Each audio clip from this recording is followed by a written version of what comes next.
महात्मा बुद्ध के 10 अनमोल वचन जिसे सुनकर आपकी ज़िंदगी बदल जाएगी।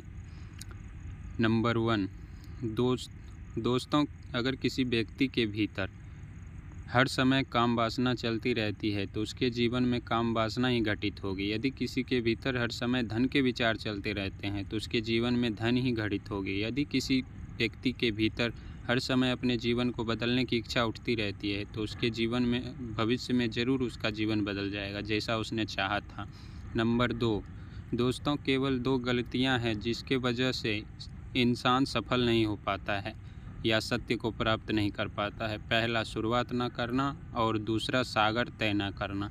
दोस्तों, ये बात उन 2 तरह के लोगों को दिखाती है जो अपने कारण से ही मंजिल तक नहीं पहुंच पाते हैं। पहले वो जो भाग्यवादी नज़रिया रखते हैं और दूसरे वो जो मुश्किलों से घबरा कर अपने काम को अधूरा छोड़ देते हैं। दोस्तों, अगर आपको अपनी लाइफ में आगे बढ़कर सफलता को प्राप्त करना है तो आपको इन दोनों तरह के लोगों से बहुत दूर रहिए और अपने आप में एक पॉजिटिव इंसान बन जाइए। आगे बढ़िए और किसी भी काम की शुरुआत कीजिए और जिस काम की भी आप शुरुआत करो उसे आप पूरा करने की कोशिश कीजिए, फिर सफलता आपको ज़रूर मिल जाएगी। दोस्तों, अब जानते हैं महात्मा बुद्ध के तीसरे उपदेश के बारे में। नंबर 3, आपको बर्बादी की ओर ले जाने वाला एक छोटा सा रास्ता है, जबकि मेहनत, इच्छा और खुशहाल जीवन जीने का एकमात्र तरीका है। मूर्ख लोग बेकार हैं और बुद्धिमान लोग मेहनती हैं। अगर आपको अपनी लाइफ में आगे बढ़ना है तो आपको मेहनत करनी होगी।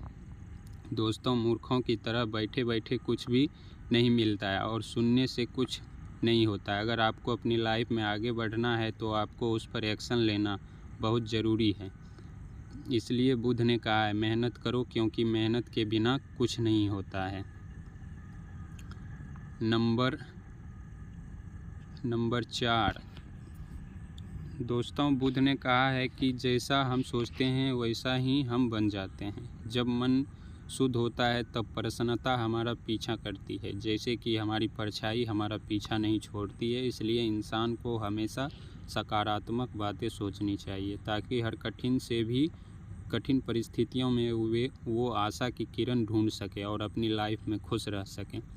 सोच व्यक्ति के जीवन को भी बना भी सकती है और बिगाड़ भी सकती है, क्योंकि दोस्तों, जैसा व्यक्ति सोचता है वैसा ही वह बनता चला जाता है। आपकी सोच का निर्माण होता है आपकी 5 इंद्रियों के द्वारा, और वो 5 इंद्रियां हैं आँख, कान, नाक, जीभ और त्वचा। जैसी भी जानकारी आप इन 5 इंद्रियों के द्वारा अपने अंदर लेते हैं वैसे ही आपकी सोच बन जाती है, और जैसे ही आपकी सोच बनती है वैसे ही आपका जीवन बन जाता है।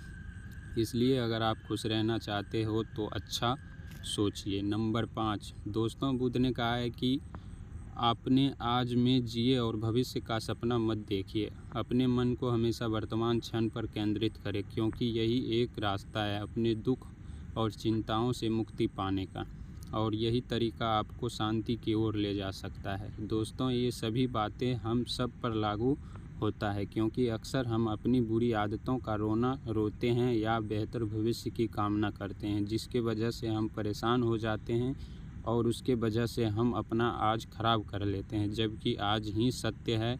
दोस्तों, अगर हम अपना आज सुधार लेते हैं तो हमारा आने वाला कल अपने आप ठीक हो जाएगा और हमें जिस चीज़ की खुशी चाहिए उसे हम आज ही के समय पालेंगे। नंबर 6, दोस्तों, बुद्ध ने कहा है कि जो आपको प्राप्त हुआ है उसकी तारीफ़ ना करें और ना ही दूसरों से ईर्ष्या करें। जो लोग दूसरों से ईर्ष्या करते हैं वे लोग मन शांति कभी प्राप्त नहीं करता है। इसलिए खुद भी खुश रहिए और दूसरों को भी खुश रहने दें।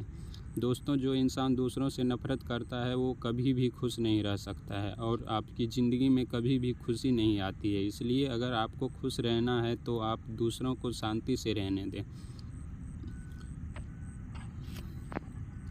नंबर 7, दोस्तों, बुद्ध ने कहा है कि एक जंगली जानवर के मुकाबले एक कपटी और बुरा मित्र ज़्यादा खतरनाक होता है। एक जंगली जानवर सिर्फ आपके शरीर को घाव कर सकता है, लेकिन एक बुरा मित्र आपके मन पर घाव कर सकता है। इसलिए इंसान के सामाजिक और मानसिक विकास के लिए उसके आसपास के वातावरण पर जोर दिया जाता है। जैसी आपकी संगति होगी ठीक वैसे ही आप बनते जाएंगे। जैसी संगति में हम रहेंगे वैसा ही हमारा व्यवहार होगा और वैसे ही हमारी ज़िंदगी बनेगी। इसलिए बुद्ध ने कहा है कि हमेशा अच्छी संगत में रहो, ना कि बुरे संगत में। नंबर 8 दोस्तों, बुद्ध ने कहा है कि ना ही संसार बुरा है और ना ही संन्यास बुरा है। अगर कुछ बुरा है तो वो है व्यक्ति का विचलित मन, जो उसे कहीं टिकने नहीं देता है। इसलिए हमें हर क्षण अपने मन को समझने का प्रयास करना चाहिए। दोस्तों, जो लोग अक्सर थका हुआ महसूस करते हैं उन्हें मैं बताना चाहता हूं कि आपकी थकावट का कारण यही है कि आपके मन अनगिनत विचार चल रहे हैं, जो कि आपके शरीर की ऊर्जा को ख़त्म कर रहे हैं। नंबर 9 दोस्तों, बुद्ध ने कहा है कि व्यक्ति को व्यभिचार नहीं करना चाहिए, क्योंकि व्यभिचार व्यक्ति को उनकी ही नज़रों में छोटा बनाता है और छोटा व्यक्ति कभी भी कुछ बड़ा हासिल नहीं कर सकता है। नंबर 10 दोस्तों, बुद्ध ने कहा है कि क्रोध अग्नि के समान है। व्यक्ति उसे बुझाना तो चाहता है, लेकिन वह उसमें सूखी लकड़ियां डालता है, जिसके कारण वह बुझने के बजाय और भी ज़्यादा बढ़ता है। यदि आप अपने क्रोध को ख़त्म करना चाहते हो तो उसे भोजन देना बंद कर देना होगा। दोस्तों, क्रोध का भोजन है बेवजह की इच्छाएं, अहंकार और जागरूकता की कमी और नासमझी। यदि आप क्रोध को ये सभी भोजन नहीं दोगे तो आपको क्रोध कभी नहीं आएगा। दोस्तों, ये था वो गौतम बुद्ध के द्वारा दिए गए उपदेश। आप सभी को कैसे लगे नीचे कमेंट बॉक्स में कमेंट ज़रूर करें।